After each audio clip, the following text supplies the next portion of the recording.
10 సంవత్సరాల అధ్యక్ష ఆరుమూరులో ఒక ఇల్లు రాలేదు అధ్యక్ష. పక్క నియోజకవర్గాలు కొన్ని వేరే జిల్లాలలో 10,000 ఇళ్ళు వచ్చినాయి అధ్యక్ష. ఇప్పుడు మళ్ళీ ఈ బడ్జెట్లో 3,500 వాళ్లకు 3,500 మాకు. అది ఎట్లా వీలైతుంది అధ్యక్ష? 3 సార్లు తిన్నోడికి మళ్ళీ మాతోనే పల్లెం పెట్టుడు, 4 సార్లు తిన్నోడికి మాకే పల్లెంలో పెట్టుడు. మళ్ళీ అధ్యక్ష అది స్థలం ఉన్న వాళ్ళకే లేదు అధ్యక్ష. దయచేసి మీ ద్వారా ప్రభుత్వం చెప్తున్నా, స్థలాలు ఉన్న వాళ్ళకి ఇవ్వండి 5 లక్షల రూపాయలు ఏదైతే గవర్నమెంట్ స్కీమ్ ఉందో. స్థలాలు లేని వాళ్ళకి స్థలం ఇవ్వండి, వాళ్ళతోనే నెక్స్ట్ ఇయర్ డబ్బులు ఇచ్చి 5 లక్షలు ఇచ్చి వాళ్ళకి నెక్స్ట్ ఇయర్ ఇల్లు కట్టిద్దాం. గౌరవనీయ ముఖ్యమంత్రి గారికి మంత్రులు కూడా చెప్తున్నా అధ్యక్ష, దారుణం పల్లెలల్లా పెన్షన్ 7 నెలలైంది 8 నెలలైంది అధ్యక్ష, ఒక్క పెన్షన్ ఇవ్వలేదు మేము, ఒక్క రేషన్ కార్డు ఇవ్వలేదు. దయచేసి గౌరవనీయ ముఖ్యమంత్రి గారికి అలా అంటున్నారు అధ్యక్ష, మా స్కీమ్ల మీద కూడా ఒట్టు పెట్టుకుంటే బాగుండేదని. కాబట్టి దయచేసి సీనియర్ మంత్రులు ఒక్క నిమిషం అన్న, ప్లీజ్ ఒక్క నిమిషం నేనేం చెప్తాను అధ్యక్ష. నేను ఎవ్వరి మీద వ్యక్తిగతంగా విమర్శలకు అవసరం లేదు అధ్యక్ష. నేను ఏ గవర్నమెంట్ని విమర్శించను, ప్రతిపక్షం విమర్శించను. నాకు కావాల్సింది ప్రజల కన్నీళ్లు తుడిచే నాయకత్వం. నాకు పరిపూర్ణంగా నమ్మకం ఉంది గౌరవనీయ ముఖ్యమంత్రి రేవంత్ రెడ్డి గారి మీద. నిన్న కల్వకుర్తిలో అడుగు పెడితే 309 కోట్లు ఇచ్చాడు అధ్యక్ష. నేను కూడా అన్నా, ఒక్క నిమిషం అన్నా, ఒక్కసారి ఆరుమూరులో అడుగు పెట్టన్నా, ఒకసారి నందిపేటలో అడుగు పెట్టు. 50 ఊర్లలో ఒక కాలేజీ లేదు అధ్యక్ష, ఒక డిగ్రీ కాలేజీ లేదు. నేను అన్ని 22 లెటర్లు రాశాను గౌరవనీయ రేవంత్ రెడ్డి గారికి, ముఖ్యమంత్రి గారికి 22 లెటర్లు. ఒక్క నిమిషం దయచేసి ప్లీజ్. ఉత్తమ్ కుమార్ రెడ్డి గారికి మంత్రి గారికి రాశాను, సీతక్కకి రాశాను. దయచేసి నేనేం అంటున్నా అధ్యక్ష, పేదలకు ఇల్లు అధ్యక్ష 10 సంవత్సరాల అధ్యక్ష 525 ఇళ్ళు అధ్యక్ష. అందులో 400 సెమీఫినిష్ అధ్యక్ష. 100 ఇళ్ళు కూడా కంప్లీట్ కాలేదు. అది నేను పుట్టిన ఊర్లో అంకాపురం అనే గ్రామంలో నేను పుట్టిన అధ్యక్ష. నేను ఎమ్మెల్యే గెలవగానే అందరూ వచ్చారు. 10 సంవత్సరాల చెల్లి ఉన్నది, 10 సంవత్సరాల చెల్లి 88 ఇళ్ళు అధ్యక్ష. ఇన్ఛార్జ్ మంత్రి ఇబ్బంది పడు. నేను కూడా రిచ్ అన్నా, నేను ఊరికొక్కరు రిచ్ అనేంత అందరూ పేదవాళ్ళందరూ రిచ్ గారు. 80 సంవత్సరాల వృద్ధులు బస్ స్టాండ్లలో ఇల్లు లేకపోయి నేను మొన్న ఇన్ఛార్జ్ మంత్రి వచ్చి నిజామాబాద్ అడిగాను, సచ్చే ముందు ఇల్లు ఇవ్వండి. రాజకీయాలు ఇటు తిట్టుకున్నాడు అటు తిట్టుకున్నాడు, లక్షల కోట్ల అప్పు తెచ్చుడు, 3 లక్షల కోట్ల బడ్జెట్ తెచ్చుడు. ఎవరికి అధ్యక్ష ఇది? ఉన్నోడు అవుతున్నాడు, లేనోడు అవుతున్నాడు. ఏమడుగుతున్నారు వాళ్ళు? పెన్షన్ అధ్యక్ష. 4 అంతస్తున్నోడు పెన్షన్ వస్తుంది, గుడిసెలు ఉన్నోడు పెన్షన్ రాదు. ఇదేం ప్రభుత్వం అధ్యక్ష? ఎక్కడొక్కసారి మార్చండి అధ్యక్ష. మీ ఆయంలో గౌరవనీయ ముఖ్యమంత్రి గారు మీ ద్వారా చెప్తున్నా అధ్యక్ష, నాకు ఎటువంటి అన్ని లెటర్లు ఇచ్చాను. ఇంటిగ్రేటెడ్ మోడల్ స్కూల్ కూడా నేను అమెరికా వెళ్ళే రోజు ప్రత్యక్షంగా కలిశాను ముఖ్యమంత్రి గారిని. ముఖ్యమంత్రి గారు ఏమన్నాడు? రాకేష్ నీ దగ్గర ల్యాండ్ ఉంది అన్నాడు. రెడీ ఉంది బైసాబ్ అని చెప్పాను మంత్రి గారికి, ముఖ్యమంత్రి గారికి. అమెరికాకి వెళ్ళి వచ్చి నేను ఎయిర్పోర్ట్కి వెళ్ళి ఇంటికి వెళ్ళలేదు అధ్యక్ష.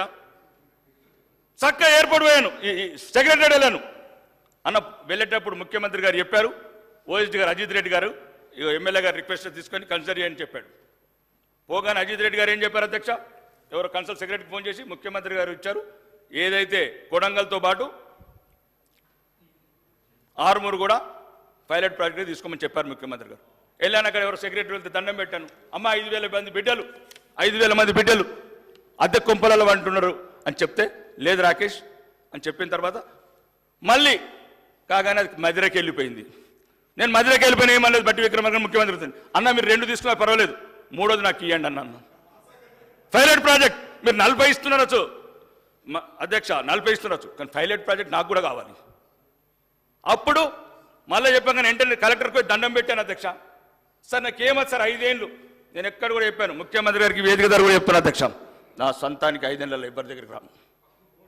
అయితే 20 ఎకరాలు ఇచ్చి నేను సీఎం గారికి ఇచ్చాను, ఉప ముఖ్యమంత్రి గారికి ఇచ్చాను. అధ్యక్ష పేద పిల్లల మీద కన్సిడర్ చేయండి. రెండోది ఏదేదైతే రిక్వెస్ట్ చేశానో గౌరవనీయ ముఖ్యమంత్రి గారికి ఇప్పటివరకు 22 లెటర్లు పెట్టిన అధ్యక్ష. 50 ఊర్లలో డిగ్రీ కాలేజీ లేదు, 5 మండలాల్లో జూనియర్ కాలేజీలు లేవు, హాస్టల్స్లో. మరి ఇంకొక దరిద్రం అధ్యక్ష, మీ ద్వారా ఇంకా కంపల్సరీ చెప్పాలి అధ్యక్ష. నేను ఇది 1974లో కట్టిన ఒక హాస్టల్ అధ్యక్ష, ఐలాపూర్లో. గోడలు కూలిపోతున్నాయి సార్, స్లాబ్ కూలిపోతుంది. బిక్కుమంటున్నారు బిడ్డలు. ఒక్క నిమిషం దయచేసి. నేను కొడంగల్ అతను గాను, నేను ఆర్మూర్ అతను. నేను ఖమ్మం జిల్లాలో పుట్టలేదు. నేను మీలాగా సీనియర్ మంత్రులు అయితే నాకు బాగుండేది. నేను ఏదో సాయం చేశాను. ఒక్కటి అధ్యక్ష, ఒక్క దయచేసి మీరు ఇప్పుడే ఈ సభ నుంచి చెప్తున్నా, దయచేసి పార్టీలకు అతీతంగా వెళ్ళండి. ఇది బంగారు తెలంగాణ, తుప్పు పట్టిన తెలంగాణ. ప్రతి స్టీలు, ప్రతి పిల్లర్ సగం ఇరిగిపోయింది అధ్యక్ష. వీడియో పెట్టాను ముఖ్యమంత్రి గారు, వీడియోలు కూడా పెడుతున్నాను మధ్యన. దయచేసి మా బట్టి విక్రమార్క అన్నకు పెట్టిన అన్న, మనం ప్రజాభవన్లు ఉండడం కాదన్న, 50 ఏళ్ల కింద బిల్డింగ్లు కూలిపోతున్నాయి. దళిత బిడ్డలు ఎవరికి చెప్పుకుంటారు అధ్యక్ష? ఎవడుంటాడు ఈ హాస్టల్లో? ఏ రెడ్డిలు ఉంటారు, ఏ ఎల్మదొరలు ఉంటారు? రెడ్డిలు ఎల్మదొరలు అంతా ఇంటర్నేషనల్ స్కూళ్ళలో ఉంటారు. ఏం చెప్తాం అసలు? ఎవరుంటారు అధ్యక్ష ఇక్కడ? ఎవరుంటారు ఆ స్కూళ్ళల్లో? ఎవరుంటారు? బాత్రూములు ఉండయి, కాంపౌండాలు ఉండరు, టీచర్లు ఉండరు. ఎక్కడికి పోతున్నాయి ఈ మధ్యన? మొత్తం 10 చోటుకు పోతున్నాయి. సార్ ఫస్ట్ టైం వచ్చింది ఎమ్మెల్యే మొన్న అధ్యక్ష. ఇప్పుడు ఉద్యోగాలు అంటారు వీళ్ళు. టామ్కమ్ గవర్నమెంట్, తెలంగాణ గవర్నమెంట్దే ఉంది. దాన్ని డెవలప్ చేయండి, దాన్ని ఇంప్రూవ్ చేయండి. యూపీ నుంచి 9,000 మంది సెలక్షన్ అయ్యారు. 1,38,000 జీతం అధ్యక్ష ఇజ్రాయిల్లో. లెంకండి అధ్యక్ష, వెతకండి అధ్యక్ష. రాజకీయం అధ్యక్ష, రాజకీయం ఉంటుంది. ఇలా వాళ్ళని తిట్టుకుండు, ఇలా వీళ్ళని తిట్టుకుండు. ముఖ్యమంత్రులు, మాజీ ముఖ్యమంత్రులు అవుతాం, ఎమ్మెల్యేలు, మాజీ ఎమ్మెల్యేలు అవుతాం. ఎవరు శాశ్వతం అధ్యక్ష? ఎక్కడ చూసినా నేనేం తప్పు పట్టలేదు అధ్యక్ష. దయచేసి నాకు 10,000 ఇల్లు ఇప్పటికి 10 సార్లు అడిగాను, 10 లీటర్లు అయిన అధ్యక్ష. నేను అనేది ఏమంటే అధ్యక్ష, గత ప్రభుత్వంలో ఒక కిల్లియలేదు అధ్యక్ష. 7 లక్షల కోట్ల అప్పు అయింది. ఈ 5 ఏళ్ళలో మళ్ళీ కాదు, మళ్ళీ 12 లక్షల కోట్ల అప్పు అవుతుంది. మా నాన్న పుట్టాడు, 4 ఎకరాలు అమ్మాడు. నా కొడుకు, నేను పుట్టాను, 2 ఎకరాలు అమ్మాను. నా కొడుకు పుట్టాడు, 2 ఎకరాలు అయిపోయింది. సగమేమో గత ప్రభుత్వం అమ్మేసింది, సగమేమో మీరు అమ్మేయండి. మళ్ళీ వచ్చినాక వాడమెత్త. మరి తర్వాత ఎట్లా మనం అమ్ముకుందామా? ఈస్ట్ ఇండియా కమ్యూనిటీ దేశాన్ని నమ్ముకుందామా? దయచేసి నేను తెలంగాణ శాసనసభ్యుడిగా మాట్లాడుతున్నా, ఉత్తర తెలంగాణ బిడ్డగా మాట్లాడుతున్నా. నాకు వాటా ఉంది రాష్ట్రంలో. మీరు తెచ్చే అప్పులలో ఉంది, నాకు వచ్చే సంపాదన ఉంది. మోడీ అయితే ఇంకా వేరే సమస్యలు మాట్లాడదాం. కాశ్మీర్కి 45,000 కోట్లు ఇచ్చారు, అది వేరే మాట్లాడదాం. దయచేసి ఇట్లెందుకు అన్నాం? నన్ను మేమేమంటున్నాం? నాకేమన్నా బిల్లు ఇవ్వమన్నా? కాంట్రాక్ట్ ఏమన్నా బిల్లు ఇవ్వమన్నా?